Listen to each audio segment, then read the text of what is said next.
ఇరుముడి cinema box office వద్ద భారీ విజయాన్ని అందుకుంది. వసూల పరంగా ఫుల్‌గా దూసుకెళ్తుంది. అయితే అటువంటి ఇరుముడి సినిమాకి ఇప్పుడు ఒక వివాదం కూడా చుట్టుముట్టింది.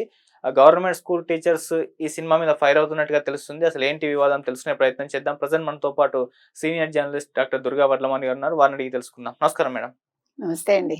ఇరుముడి సినిమా సక్సెస్‌ఫుల్‌గా రన్ అవుతున్న ఈ టైంలో ఒక వివాదం వచ్చి పడింది.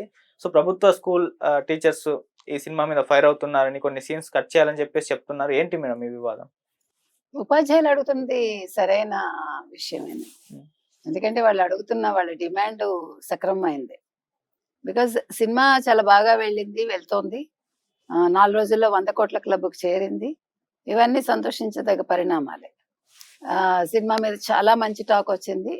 అసలు ఈ రకంగా హిట్ ఈ మధ్య కాలంలో లేదు నాకు తెలిసి.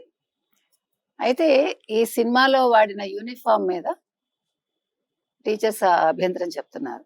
ఆంధ్రప్రదేశ్ టీచర్స్ ఫెడరేషన్, ఉపాధ్యాయ సంఘాలు వాళ్ళే సమాఖ్య అనుకోండి. వాళ్ళు అన్నది ఏంటంటే ఆ పిల్లలు ఎవరైతే కొంతమంది అక్కడక్కడ కనిపించి స్కూల్ యూనిఫామ్ వేసుకున్నారో అది ప్రస్తుతం ఆంధ్రప్రదేశ్లో ఉన్న ప్రభుత్వ పాఠశాలల్లో పిల్లలు వేసుకునే యూనిఫామ్ లాగా ఉంది. రెండోది ఆ సీలేరు, అది అల్లూరు సీతారామరాజు జిల్లా ఆ ప్రభుత్వ పాఠశాల బోర్డు క్లియర్ గా చూపించారు. ఓకే. తర్వాత ఇంకొకటి ప్రభుత్వ పాఠశాలలు ఆంధ్రప్రదేశ్ లో అధ్వానంగా ఉన్నాయన్నట్టుగా ఆ సీన్స్ లో ప్రొజెక్ట్ చేశారు. ఇంకొక విషయం ఏంటంటే అదే ఉపాధ్యాయురాలుగా చేసిన శ్వాసిక అమ్మాయి చాలా బాధ్యతారహితంగా ఆ క్యారెక్టర్ చూపించారు. అంటే ఉపాధ్యాయులు ఇలాగే ఉంటారు, ప్రభుత్వ పాఠశాలలు ఇలాగే ఉంటాయి, ప్రభుత్వ పాఠశాలల తీరు చాలా అధ్వానంగా ఉంటుంది అన్నట్టుగా ప్రొజెక్ట్ చేశారు. సో అది తప్పు కదండి. ఇవాళ మీరు ఆంధ్రప్రదేశ్ తీసుకుంటే ముఖ్యంగా లోకేష్ విద్యాశాఖ మంత్రి అయ్యాక చాలా అద్భుతంగా పనితీరు ఉంది కదా. స్కూల్స్ లో అన్నింటిలో కూడా వాళ్ళు చాలా శ్రద్ధ పట్టి శనివారం అసలు బ్యాగ్ లేకుండా వాళ్ళకి మంచి ఏమంటారు మోరల్ ఇదంతా టీచ్ చేయిస్తూ, తర్వాత ఎవరు మన చాగంటి కోటేశ్వరరావు గారిని దానికోసం ప్రత్యేకంగా సలహాదారుగా నియమించి వాళ్ళకి అప్పుడప్పుడు పాఠాలు చెప్పిస్తూ ఇన్ని పనులు చేస్తూ ఉంటే, పాఠశాలల అభివృద్ధి కోసం కృషి చేస్తూ ఉంటే ఈ రకంగా చేయటం తప్పు కదా.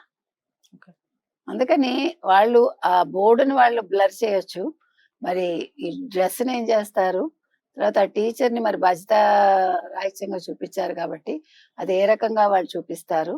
మొత్తం మీద యూనిట్ అయితే ఆంధ్రప్రదేశ్ ఉపాధ్యాయ సంఘానికి ఫస్ట్ క్షమాపణలు చెప్పాలి, టీం స్పందించాలి, డైరెక్టర్ కూడా వివరణ ఇస్తే బాగుంటుంది. కానీ మేడం ఇప్పుడు చాలా మంది పోలీసుల్ని విలన్ గా చూపించిన సినిమాలు ఎన్నో ఉన్నాయి. డాక్టర్లను చూపించారు, అది వేరు. పొలిటీషియన్లను no no no, that is చూపించారు. డిఫరెంట్. ఒక పర్టికులర్ ఆంధ్రప్రదేశ్ ఎందుకు చూపించాలి మీరు? అంటే ఆ తెలంగాణ పర్టికులర్ గ్రామంలో తీసిన సినిమా కాబట్టి మీరు పేరు మార్చుకోండి అబ్బా, బోర్డు వేరే పెట్టుకోండి. పర్టికులర్ గా అదే బోర్డు ఎందుకు ఉంచారు? మీరు అన్ని డమ్మీ పెట్టుకుంటారు కదా. ఓకే. ఇప్పుడు ఆ డమ్మీ పోలీసులు అని చెప్పుకుంటారు కదా, అలాగే ఇదిను. ఇప్పుడు మీరు ఆంధ్రప్రదేశ్ ఎందుకు తీస్తారు? ఆంధ్రప్రదేశ్ బాగోలేకపోతే తీయండి. మహారాష్ట్రకి వెళ్ళకపోయారు, నేను దీప్కే వెళ్ళాడు కదా, అభిజిత్ దీప్కే. తెలంగాణ ఎందుకు చూపించలే? ఇప్పుడు అది తప్పు కదా. ఇప్పుడు బాగున్నది మీరు బాగోలేదని చూపించడం తప్ప కాదా? నిజంగా బాగోలేదు అనుకోండి, మీరు చూపించండి అధ్వానంగా ఉంటే, అది ఎవరివైనా ఒప్పుకుంటాం. ఆంధ్రప్రదేశ్ వేళ అభివృద్ధి పదంలో దూసుకెళ్ళిపోతూ ఉంటే మీరు ఈ రకంగా చూపించడం ఏ రకమైన న్యాయం? అది మనం అడుగుతున్నది అది. కాబట్టి వాళ్ళు ఖచ్చితంగా దాని మీద యాక్షన్ తీసుకోవాలి, స్పందించాలి యూనిట్. మరి ఏం చేస్తారో చూద్దాం. ఏది ఏమైనా ఇరుముడి సక్సెస్ బాగుంది, చాలా సంతోషించాల్సిన అంశం ఇది.